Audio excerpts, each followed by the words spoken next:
As I told my fellow ministers earlier today, our nations have a choice. We either bury our head in the sand or we take common sense action in response to Russia's flagrant disregard for the express terms of the INF Treaty. It's worth noting that Russia's violations didn't happen overnight. Russia has been flight testing the SSC-8 cruise missile since the mid-2000s, been testing it in excess of ranges that the treaty permits.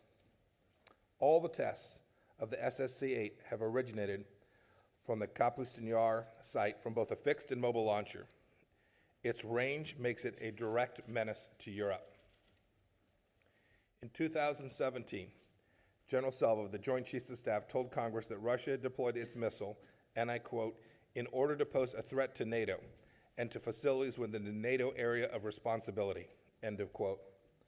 Russia continues to press forward, and as of late 2018 has fielded multiple battalions of the SSC-8 missiles. Throughout all of this, the United States has remained in scrupulous compliance with the treaty. In spite of Russia's violations, we have exercised the utmost patience and effort in working to convince Russia to adhere to its terms. On at least 30 occasions since 2013, extending to the highest levels of leadership, we have raised Russia's noncompliance and stressed that a failure to return to compliance would have consequences. Russia's reply has been consistent: deny any wrongdoing, demand more information, and issue baseless counter-accusations. For more than 4 years, Moscow has pretended it didn't know what missile or test the United States was even talking about, even when we provided extensive information about the missile's characteristics and testing history. It was not until we chose to publicize the Russian name of the missile in November of 2017 that Russia finally acknowledged its existence. Then, Russia changed its cover story from the missile that does not exist to the missile that exists but is treaty compliant. These violations of the INF Treaty cannot be viewed in isolation from the larger pattern of Russian lawlessness on the world stage. The list of Russia's infamous acts is long. Georgia, Ukraine, Syria, election meddling, Skripal, and now the Kerch Strait, to name just a few. In light of these facts, the United States today declares it has found Russia in material breach of the treaty and will suspend our obligations as a remedy effective in 60 days unless Russia returns to full and verifiable compliance. We're taking these steps for several reasons. First, Russia's actions gravely undermine American national security and that of our allies and partners. It makes no sense for the United States to remain in a treaty that constrains our ability to respond to Russia's violations. Russia has reversed the trajectory of diminishing nuclear risk in Europe, where America has tens of thousands of troops and where millions more American civilians are living and working. These Americans live and work alongside many more millions of Europeans who are put in danger by Russian missile systems. Second, while Russia is responsible for the demise of the treaty, many other states, including China, North Korea, and Iran, are not parties to the INF Treaty. This leaves them free to build all the intermediate range missiles that they would like. There is no reason the United States should continue to cede this crucial military advantage to revisionist powers like China, in particular when these weapons are being used to threaten and coerce the United States and its allies in Asia. You know, if you ask the question why the treaty wasn't enlarged to include more nations, including China, keep in mind that it has been tried 3 times without any success already, and it has failed each time. Third, inertia will not drive policy in the Trump administration. As President Trump has made clear, and as I spoke about this morning, the United States will not support international agreements that undermine our security, our interests, or our values. Finally, and I want to be clear about this, America is upholding the rule of law. When we set forth our commitments, we agree to be bound by them. We expect the same of our treaty counterparts everywhere, and we will hold them accountable when their words prove untrustworthy.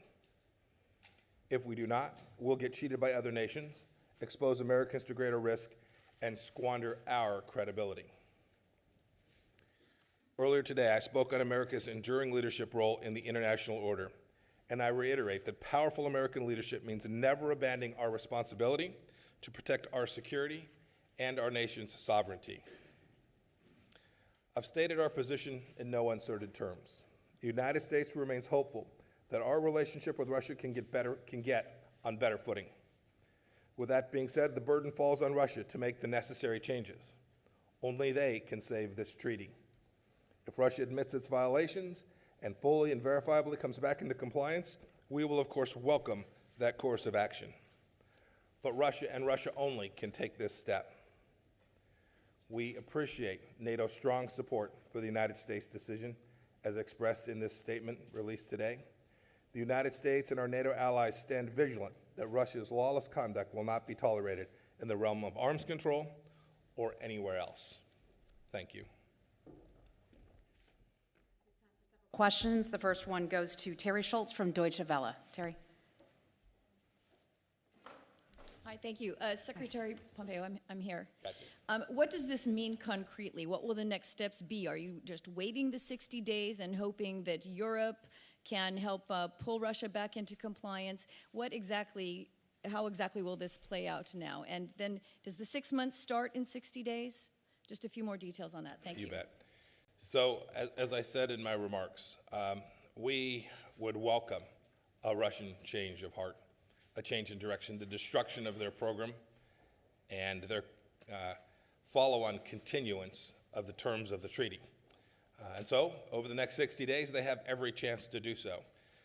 And, we would welcome that. I will tell you, our European partners appreciate that extra time. We work closely with them. They ask for an extended period, and we, in our efforts to make sure that we had complete unity, and I will tell you, as you speak to the other 28 ministers who are here today, there is complete unity around this. We believe this is the right outcome. The 6-month period will begin to run 60 days from now. During this 60 days, we will still not test or produce or deploy any systems, and we'll see what happens during this 60-day period. We've talked to the Russians a great deal. We're hopeful they'll change course, but there's been no indication to date that they have any intention of doing so. Jessica Donati from Wall Street Journal. Yeah, thank you.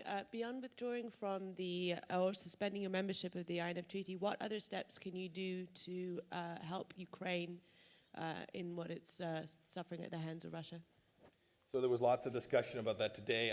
I'll leave to a couple of others to talk about the conversations. But two things were very clear from the time that we spent with the Ukrainian foreign minister as a group, is that there is complete unanimity that the Russian action was lawless and unacceptable, and deterrence must be restored, and that is a collective commitment of Europe and the world to deny Russia the capacity to continue to violate basic international law norms.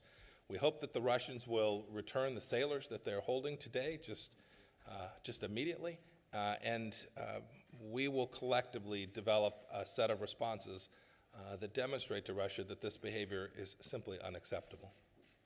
Emerald Robinson from One American News. Thank you, Mr. Secretary. You talked about, yes, the commitments with treaties in regards to the United States and its allies, but you also talked about international institutions and gave America's viewpoint on that. You called out specifically the IMF and the World Bank and the UN. How do you think so many large international institutions can be reformed today? Is it a question of new leadership? Every institution needs to be evaluated consistently, right? And that multilateral international organizations are no different. These organizations have now been around for an extended period of time, and each of them is worthy of full review. Are they still fit for purpose? Do they still serve their intended means? That's what I spoke about this morning. President Trump believes that if we exert American leadership and American national sovereignty and we evaluate these institutions against the objective of creating prosperity and peace around the world, that each of them is ripe for some piece of reform. And we'll look at the parts that are working, and I described several institutions, functions that are working. We'll keep those. We'll enhance those. We'll want to be part of those. But if it's broken and it's not delivering for America and for the world, then we ought not rest on our laurels and think, boy, that's good just because it's multilateral. That notion that the mere nature of something being multilateral is not in and of itself a good. The things that are good are the things that flow, the things that follow from the work that nation states do as part of those multilateral organizations. And the United States is intent on being a leader to make sure each of those institutions that you mentioned is delivering. Last question, Guy Taylor from Washington Times. Back to the INF Treaty just for a second.